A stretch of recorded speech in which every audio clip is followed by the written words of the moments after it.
comme d'habitude. Salut. Ça va? Ça a pas l'air. Tu peux tout me dire, tu sais. Aujourd'hui, nous allons faire les coulisses d'un jeu en vrac Shinobi.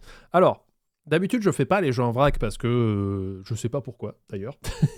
Mais il faut avouer que celui-ci, il a quand même demandé pas mal de temps de production et de post-production. Et on se rapproche quasiment d'un joueur du grenier light. Alors, à la base, il me semble que Fred me disait que les jeux en vrac, c'était les sujets qu'il ne pouvait pas faire un JDG avec. Voilà, quand ils estimaient que ça ne ferait pas le runtime, la durée de visionnage d'un JDG normal ou qu'il n'y avait pas autant de fiction et tout ça. Mais celui-ci fait 22 minutes sur Shinobi, il y a beaucoup de choses à dire. Et c'est vrai que plus on a avancé dedans, plus on s'est dit, mais ça se rapproche d'un JDG. Donc j'avais envie un peu de le regarder avec vous. J'ai pas énormément de production dessus. Je pense que je vais le découvrir avec vous. Moi, je me suis essentiellement concentré sur la partie des sketchs, en fait, des gags. Donc j'ai des fichiers où je note les gags, qu'est-ce qu'il faut, les costumes et tout ça. Mais j'avais envie un peu de le voir, donc ça sera à moitié des coulisses JDG et à moitié un react. Je vais réagir en même temps que vous à l'épisode et voir ce que ça a donné. Juste pour info, j'ai skippé la pub de Oli. Merci Oli, pourtant qui est sur notre stream, qui est là. À savoir que on a tourné ça dans les vestiaires, et je les remercie beaucoup, dans les vestiaires du PFB, le pays de Fougères Basket, qui sont en National 2 et que je vais voir jouer des fois parce que j'aime beaucoup le basketball. Et il a fallu que j'achète ballon, crampons et tout ça pour Fred. Et j'ai pris, parce que c'était en promo, et je me suis dit, ça fera un joli clin d'œil, je sais pas s'ils l'ont vu. J'ai pris le maillot du Football Club de Rennes. Voilà, donc Fred porte les couleurs de Rennes. Et je crois que j'ai affiché aussi, pour la blague, je me suis dit, ça serait marrant qu'il y ait un maillot qui n'ait rien à voir. Et il y a un maillot du club de Fougères, rugby, voilà, qui est affiché à côté de Fred. Et voilà, et ça m'a fait marrer. Et par contre, il a fallu nettoyer après parce que Fred a plusieurs fois craché du Oli. En fait, il mettait du Oli dans sa main, il faisait pouf, et voilà, il crachait dans la bouche. Et au sol, la salive plus l'Oli, ça colle. Voilà, donc il a fallu que je nettoie. Le saucisson fromage Beer Club. Allez, on est parti pour le jeu en vrac. Salut à tous, nouveau jeu en vrac et aujourd'hui un c'est pas trop épisode fort. placé sous le signe des cagoules noires, de l'infiltration, des meurtres furtifs et des pantoufles rigolotes à deux gros orteils que tu te demandes à quoi ça sert, mais que ça sert forcément à quelque chose, mais Pour moi, c'était pour jouer aux Tortues Ninja. C'était Kowabunga. que t'as la flemme d'aller te renseigner. Les ninjas. C'est les ninjas. Ça va là, c'est moins fort?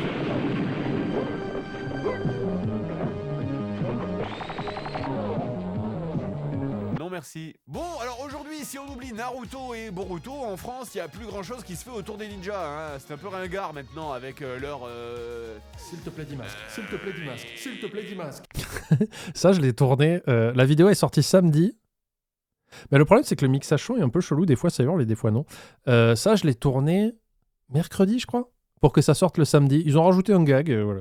Mais ce que les plus jeunes d'entre vous ne savent pas, et ce que les plus vieux ont C'est mieux, sûrement là. oublié, c'est que pendant une grosse quinzaine d'années, on a assisté en Occident à une Et surtout, énorme... il faut vous dire une chose, c'est que je savais pas à quoi je tournais. On m'a dit, Panda, tu tournes, tu peux venir tourner une scène. J'ai fait, ok. Et on m'a dit, voilà, c'est juste, tu vas regarder l'écran et intérieurement, tu te dis, s'il te plaît, Dimas. J'avais pas le contexte. J'avais aucune note de comprendre à quoi je tournais. Et après, on m'a dit, ouais, c'est parce que Fred, en main, il fait ce geste comme ça. Et je fais, ah. invasion de ninjas, littéralement. Bon, ok, pas littéralement, c'est pas vraiment fait envahir par les ninjas, hein, ça a aucun sens. Ça date du 15e siècle, puis on a des drones maintenant. En vrai, je pense qu'on les défonce, hein, s'ils essaient de nous envahir. Cependant, à partir du début des années 80, à la télé, au cinéma, dans les livres et les bandes dessinées, il y avait des ninjas absolument partout, dans des productions de qualité que l'on pourrait qualifier de variables.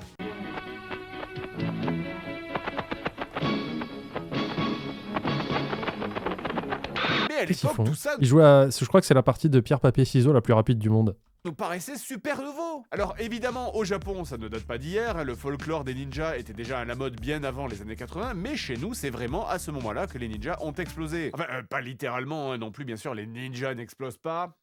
Je sais pas. Il y en a peut-être des combustibles. Hein. Ou peut-être que si... C'est quoi cette tête? C'est du foreshadowing.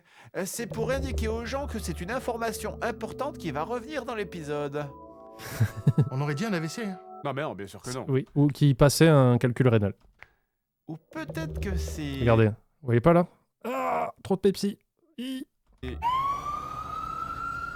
En vrai, la raison principale, c'est qu'il fallait trouver un remplaçant au kung-fu que Bruce Lee avait rendu super populaire au cinéma, à la télé dans les années 70. Et les ninjas sont parfaits pour ça, si on y réfléchit 2 minutes. Déjà, ils sont discrets, ça les rend mystérieux, ils sont dangereux, hein, ce sont des Ouais, discret, il était rouge.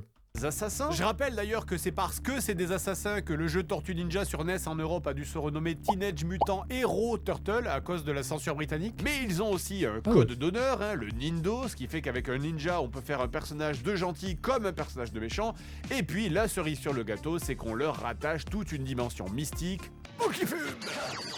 Parce que c'est pas de chez nous, alors c'est forcément un peu magique, hein, avec leur langue bizarre là, et leur poisson cru, et leur moutarde verte. Stop. Je me demande si c'est la même chose dans l'autre sens.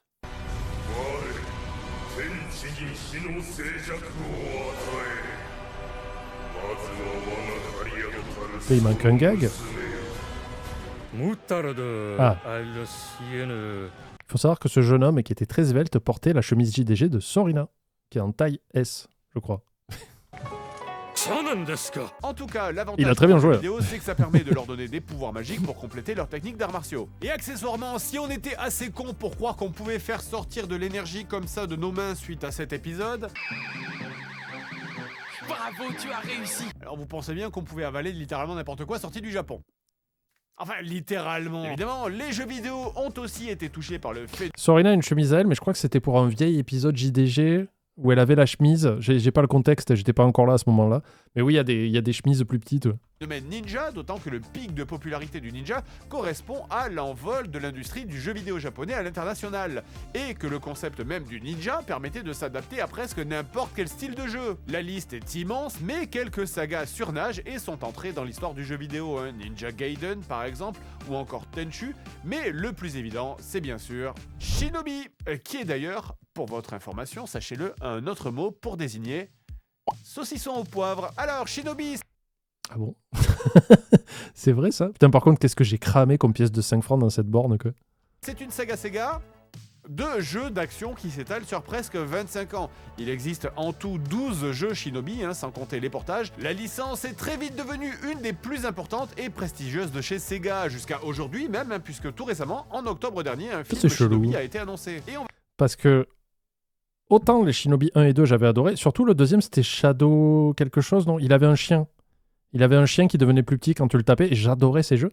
Mais après Shinobi, je trouve que c'est pas une licence qui a bien vécu dans le temps. Enfin, on l'a un peu oublié, quoi. Je sais pas ce que vous en pensez, mais voilà. On va même avoir droit à un tout nouveau jeu qui devrait sortir cet été. Globalement, les jeux Shadow de cette Dancer, série hein, sont c'est d'un ça. niveau très correct, hein, si on exclut cette immondice assaisonnée à la merde de porc. Ça va là? Elle prend pas trop de place, mon interface là, ça va? Mais pour cet épisode, j'ai choisi de vous parler non pas du meilleur Shinobi, mais de celui qui a été le plus important dans l'histoire de Sega, The Revenge of Shinobi, 3e épisode de la saga, mais première suite au premier Shinobi sorti sur Mega Drive en 1989. Alors petit, t'es venu en vélo. Tu veux jouer à Shinobi? C'est parti. Et si la Mega Drive Ah, aujourd'hui, c'était cool, tout les le monde pubs. s'en souvient comme de la concurrente de la Super NES, à une console si importante que certaines personnes notent leur mot de passe dessous. Attends, t'as vraiment fait ça? Et pourquoi tu crois que c'est flouté? Dites, c'est quoi le mot de passe du Wi-Fi? C'est... Ah, mais j'étais 2 fois dans l'épisode. J'ai oublié. Eh ben, regarde sous ton pied. Mais comment tu fais ça? Les gestionnaires de mots de passe coûtent cher et je suis radin. Faut bien comprendre qu'à l'époque, c'était très pas marrant. gagné, hein. La Très bonne Famicom de Nintendo, la NES chez nous, dégommait la concurrence. Pour l'anecdote d'ailleurs, la Mega Drive est sortie moins d'une semaine après Super Mario Bros 3. Donc si vous étiez un petit japonais, hein, fin 1988, vous aviez le choix entre demander à votre maman de vous acheter le meilleur jeu de plateforme du monde pour le prix d'une cartouche. Attends, je me permets d'arrêter là. Non, en fait, j'ai oublié que j'avais tourné parce que en janvier-février, donc en seulement 2 mois, on a produit, enfin, on a tourné et mis en post-prod le JDG et le jeu en vrac, les deux en même temps. Je sais pas, en général, les jeux en vrac sont beaucoup plus courts et comme je l'ai dit en début de vidéo, ce jeu en vrac-là était beaucoup plus dense, comme on peut le voir parce que la durée, rien que la durée de la vidéo est beaucoup plus longue que d'habitude. Il y a des interventions de Seb, il y a le canapé, il y a des gars, il y a des machins, il y a des costumes, il y a des gens. Donc en fait, on a fait un joueur du grenier sur la Jaguar et le jeu en vrac Shinobi en seulement 2 mois. les deux. Et ils sont sortis à une semaine d'intervalle, je crois. Parce que là, au moment où je parle, le Shinobi vient de sortir. Je crois que le Jaguar est sorti il y a 1 ou 2 semaines. J'ai perdu le truc. Et du coup, on a quasiment tout tourné en même temps au mois de janvier. C'est les 2 vidéos. Et donc, cette partie-là où je demande le mot de passe à Seb, c'était en janvier. Et celle où vous me voyez faire devant le bureau paniquer en mode oh, putain, dis que c'est un masque. Ça, je l'ai tourné en mars. Tu vois, tout début mars. Donc, il s'est passé quasiment 1 mois et demi entre mes 2 tournages. C'est pour ça que j'ai oublié. Ou de devenir le plus jeune dealer de crack du monde pour vous offrir une Mega Drive accompagnée d'un de ces 2 jeux de lancement. J'ai appelé Space sur le Harrier tas 2 Marie ou Poppy. Super Thunderblade, qui sont des jeux sympas, certes, mais qui ne valent quand même pas l'emprisonnement à perpétuité que vous risquez pour trafic de drogue au Japon. Il y a une télévision, là ce sont les toilettes. Nice. Alors, petit à petit, la ludothèque de la Mega Drive s'est construite avec des super titres, Fantasy Star 2, Thunder Force 2, Ghouls and Ghosts, etc. Mais Ah, il était la cool, Ghouls and première Ghosts. vraie claque qui a fait comprendre que la Mega Drive c'était une nouvelle génération de consoles, c'était The Revenge of Shinobi. Parce que oui, nous en Europe, nos dates elles sont faussées avec le décalage des sorties, mais Shinobi c'est presque 1 an avant Sonic, je précise. Mais vous comprenez bien que, avant de vous parler de Revenge of Shinobi, je suis bien obligé de vous parler du tout premier Shinobi. Okay, the game is Shinobi. Shinobi, à la base, c'est un jeu d'action sorti sur borne d'arcade en 1987 et développé par Sega, qui s'est J'adore, manifestement inspiré de Rolling Thunder, un Ah, jeu je l'ai Namco mis ce jeu. Je l'avais sur Amstrad CPC 464 en monochrome. Dégueulasse.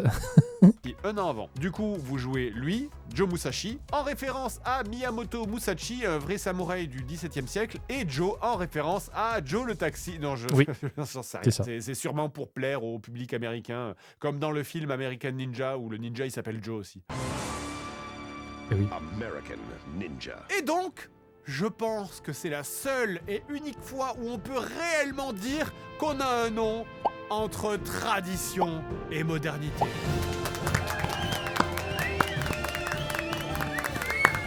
Voilà, il a fallu que je fasse imprimer un diplôme géant. Je crois que c'est Ben qui l'a designé. Et moi, je me suis chargé de le faire imprimer pour que ça soit un peu réaliste.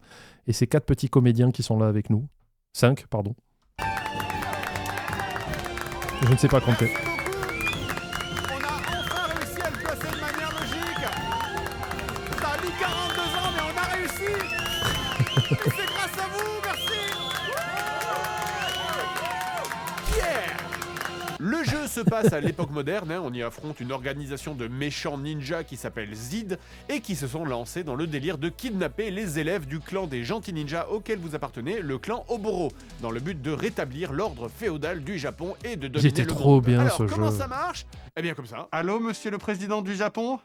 Alors, plusieurs choses sur ce sketch-là. Bon, déjà, il est sur fond vert et je suis toujours de plus en plus ébahi par les fonds verts de Ben, qui sont magnifiques. Et là, en fait, à la base, j'avais commandé une tenue de ninja sur Amazon pour Fred, mais elle était immonde. Encore une fois, ça mentait complètement par rapport à ce que tu recevais. Et du coup, en urgence, je leur dis, bah écoutez, je vais me démerder, je vais trouver une tenue parce qu'il fallait tourner le lendemain. J'ai dit, je vais trouver. Va trouver une tenue de ninja à Fougères. Et ben j'ai trouvé. Parce que figurez-vous qu'en face de nous, il y avait un fournisseur d'équipements sportifs. Et il avait des kimonos noirs, mais je sais pas si on appelle ça des kimonos, mais de jujitsu. Ok. Et il vendait aussi par chance, parce qu'à la base j'étais allé à Intersport, et là, kimono c'était blanc ou bleu, c'est tout. Et les ceintures, il y avait que blanc, bleu, enfin j'imagine les premiers grades dans les arts martiaux. Et là, par chance, je vais chez ce mec et on commence à discuter. Il avait absolument tout. Il avait un kimono de jujitsu, donc noir, super. Il avait des ceintures noires, top. Et on a récupéré le costume de Raiden qui avait servi dans la vidéo, JDG Mortal Kombat. Il y avait un costume de Raiden. Et Fred a voulu récupérer juste ça pour le mettre par-dessus. Et du coup, ça donne cet effet-là. Et la voix que vous entendez au téléphone, le président du Japon, c'est moi. Pareil, je les ai enregistrés ce mercredi, donc très peu de temps. On a kidnappé les élèves d'une école de ninja et je voulais savoir si c'était possible de réinstaurer l'ordre féodal du Japon afin qu'on puisse dominer le monde. S'il vous plaît. Non. Non, merci. Il a dit non. Oh, je vous l'avais dit. Vous traversez Voilà, ça c'était moi aussi, toutes les voix derrière.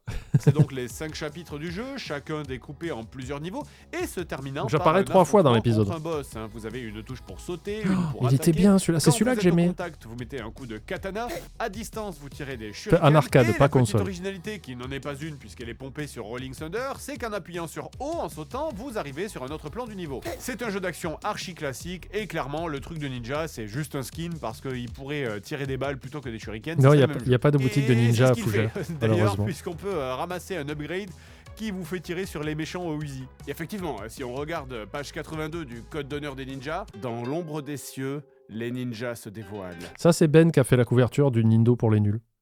Dans l'éclat des astres, tu trouves un trésor. Calibre 62, rafale bien leur mort. Je crois que c'est un haïku. Et le seul super pouvoir qu'on a dans le jeu, c'est l'équivalent d'une smart bomb qui défonce Yume. tous les ennemis à l'écran. Donc bon, pour la discrétion des ninjas, on repassera. Hein. Disparition ninja! Oh putain, je me suis trompé de poche, vas-y! Malgré tout, je reconnais à Joe le petit effort de s'habiller en noir pour la discrétion. Mais sans masque. C'est très drôle, par cette contre, vanne et avec des jambières et des gantelets en or. Bref, malgré le classicisme du jeu, c'est toujours un plaisir à faire aujourd'hui, un plaisir difficile certes, mais un plaisir quand même. Le level design est chouette, il y a des super niveaux bonus où on c'était bombarde fun, des ça. méchants ninjas de shuriken, les ennemis sont variés et l'action tient en haleine pendant les 20 minutes qu'il vous faudra pour parvenir au dernier boss, qui révèle sa vraie identité quand vous le battez. Et attention, C'est tenez-vous Michel. bien, l'organisation des ninjas méchants était dirigée par Nakahara. C'est qui? C'est qui? C'est l'ancien mentor de Joe, ton personnage, mais vu que le jeu te le dit pas avant le moment du reveal final, du coup c'est plutôt une information en fait qu'une révélation. Le jeu a aussi été adapté sur plein de plateformes différentes, PC Engine, Très bonne Master réaction System, de Seb. et même sur la NES, pour la curiosité de voir un jeu Sega porté sur console Nintendo à l'époque. Et pour les autres versions, comment dire?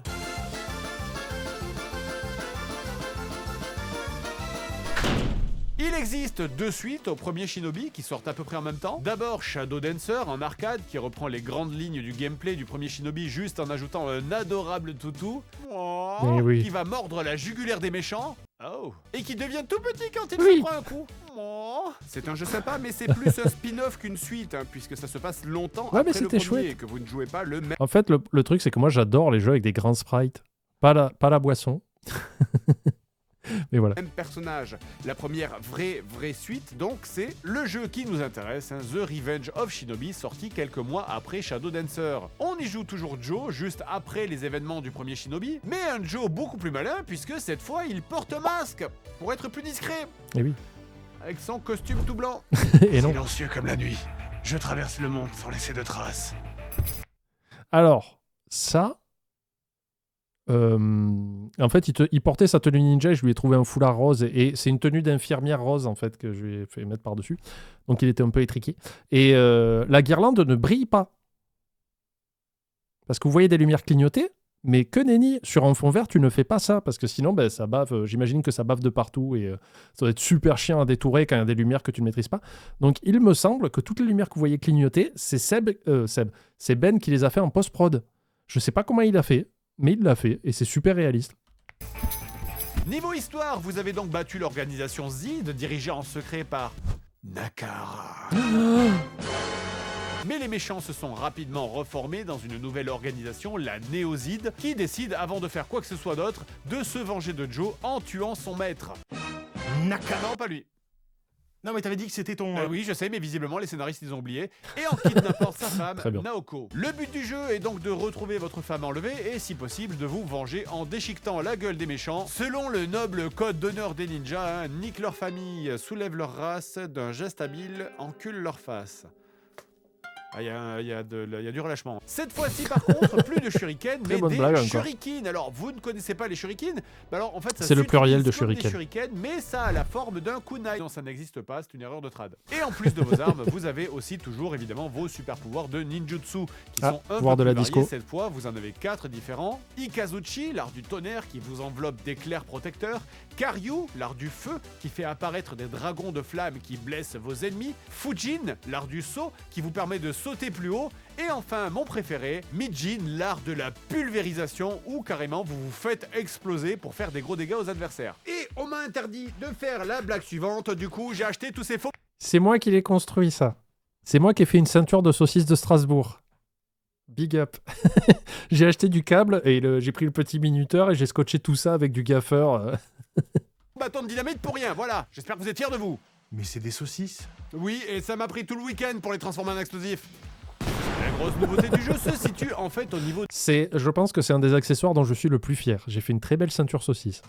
des sauts. Dans le premier Shinobi, le fait d'appuyer sur O et de sauter Non, on les a vous pas faisait mangés, passer non. sur un autre plan de niveau. L'idée est conservée, mais désormais, pour faire le switch entre les plans, il faut effectuer un double saut que vous faites en appuyant sur la touche au sommet de votre saut. Ça marche aussi pour passer à un plan plus haut du niveau, mais aussi pour passer de l'autre côté d'un grillage, par exemple. En plus de ça, pendant que vous effectuez votre double saut, vous pouvez appuyer sur la touche d'attaque et Joe tirera alors 8 shurikens répartis sur un arc de cercle devant vous. Mais ce qu'il faut retenir, c'est que pour faire cette attaque, vous êtes obligé de faire un double saut. Donc, si vous êtes dans un niveau qui contient un second plan, vous allez forcément changer de plan avant de tirer vos shurikens. Voilà, gardez bien ça en tête. Le jeu vous fera traverser 8 niveaux cette fois, toujours découpés en plusieurs stages avec un boss à chaque fois. Ces niveaux sont répartis entre le Japon, où vous commencez, et l'île des méchants située sur la côte est des États-Unis. Vous traversez donc une partie du Japon et les USA dans toute leur largeur, soit environ 28 000 km de pétage de gueule, allant de l'évidente forêt de bambou à la base sous-marine secrète, en passant par la casse automobile absolument dégueulasse qu'on arrive presque à sentir la piste des clochards à travers le... Ah non, pardon, c'est juste Détroit. Et pour le coup, C'est on pareil. sent bien la volonté de vous plonger dans des scènes de films d'action, comme là, sur le toit d'un train, dans lequel personne n'a le droit de s'asseoir, visiblement, ou dans cet avion cargo de 871 km², ou encore sur cette autoroute où vous devez éviter les bagnoles qui vous foncent dessus. Ah, attention, un ninja! Ah non, ça va, c'est une bonne sœur. Non, attention, une bonne sœur! Non, ça va, Ah. c'est un ninja. Bon, alors d'ailleurs, vous vous souvenez de ce que je vous disais sur le double saut qui vous fait changer de plan de niveau à chaque fois que vous le faites? Souvenez-vous, c'était il y a approximativement 1 minute. Voilà, gardez bien ça en tête. Bon, bah en fait, c'est là que ça devient important. Parce que pour se débarrasser facilement des ennemis, on a tendance par réflexe à essayer de spammer l'attaque des 8 shurikens autant que possible. Mais, comme je vous ai dit, quand on fait cette attaque, on passe sur l'autre plan du niveau. Donc, ça veut dire déjà qu'il faut prévoir que l'attaque qu'on fait n'est pas destinée aux ennemis en face de nous, mais à ceux situés de l'autre côté de la barrière. Et qu'en la faisant, on passe nous aussi de l'autre côté. Ce qui veut dire qu'il faut en plus faire attention à ne pas tomber dans un trou si on passe du deuxième au premier plan et à ne pas se prendre une bagnole si on passe du premier au deuxième. C'est un aspect Tout de ça m'a gameplay. fait prendre conscience de quelque chose, vous savez, j'aimerais qu'on en discute, c'est que le cerveau humain, c'est un bien curieux objet, hein.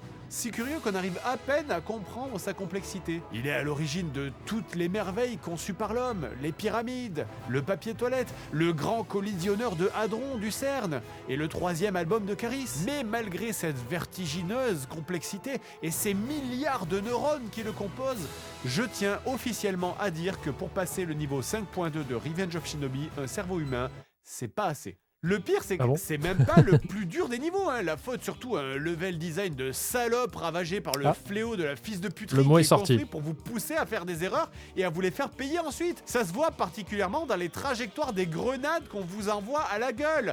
Pile poil quand vous faites un saut qui vous paraît nécessaire. C'est comme une grosse boîte de chocolat en libre service posée au milieu d'une rue, sauf qu'à chaque fois que vous en mangez un, on vous plante un couteau dans le trou du cul. Le pire, c'est que Noriyoshi Oba, le Au moins, on créateur du comprend. jeu, a dit dans une interview qu'il avait étudié la difficulté avec des calculs précis sur le nombre de vies qu'il faut pour passer tel ou tel niveau du jeu pour que ce soit faisable. Et quand on lui a fait retester le jeu récemment, son commentaire est le suivant. Maintenant que j'y rejoue, c'est vraiment dur, hein? Non! Bon allez, j'arrête d'insister sur la difficulté du jeu parce que c'est peut-être le seul truc qui a un peu C'est moi, j'en vois pas qu'il avait du sang dans les mains en fait. Fred.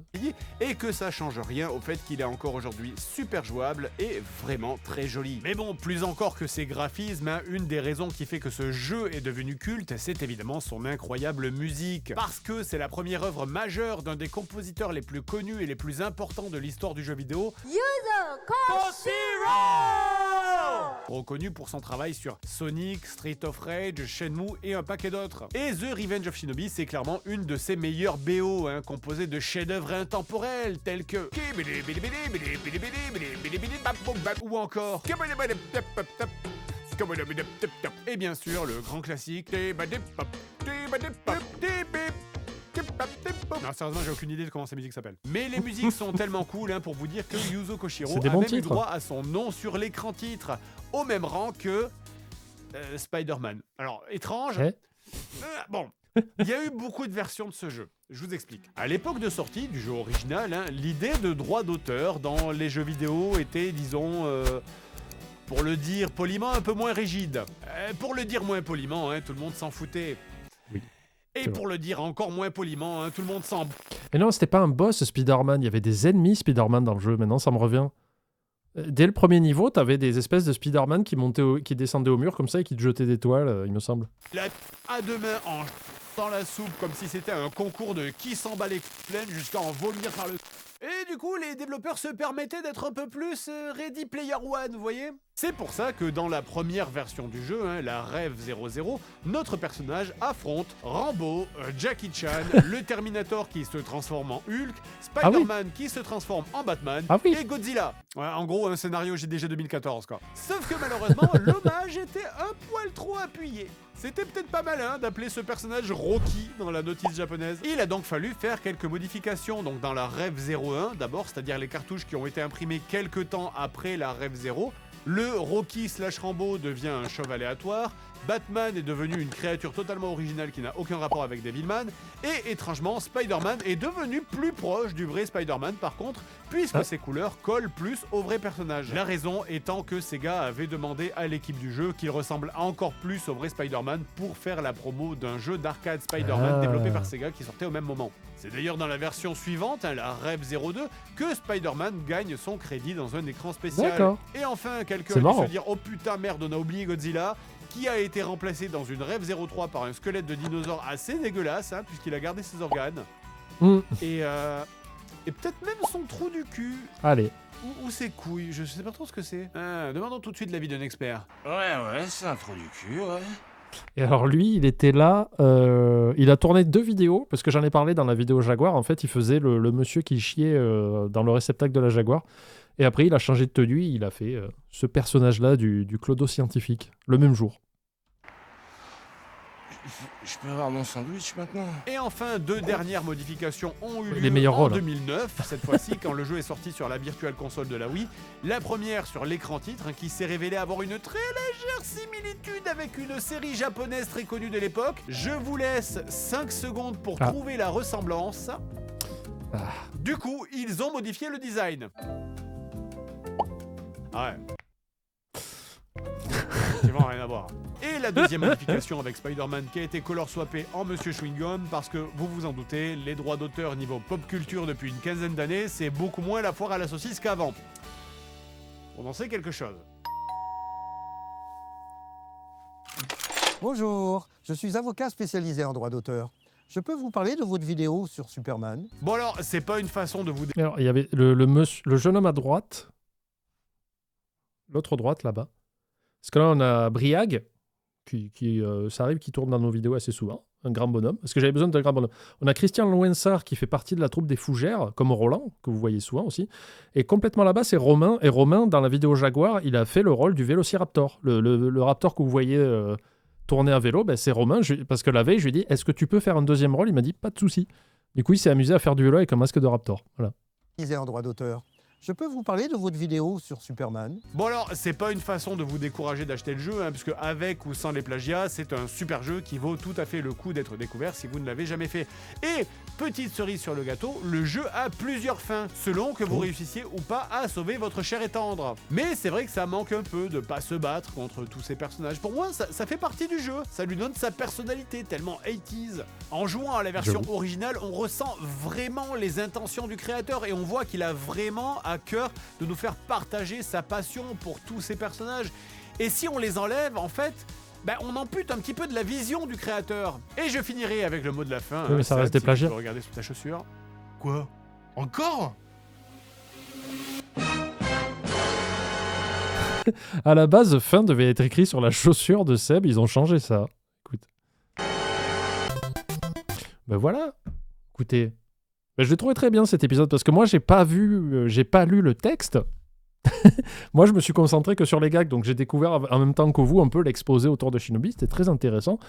Et c'était un bon épisode. Je trouve qu'il y a beaucoup de blagues qui marchaient énormément bien. Le rythme était bon. Mais c'était bien, non? Bon, allez, au revoir YouTube. Ça ira sur ça.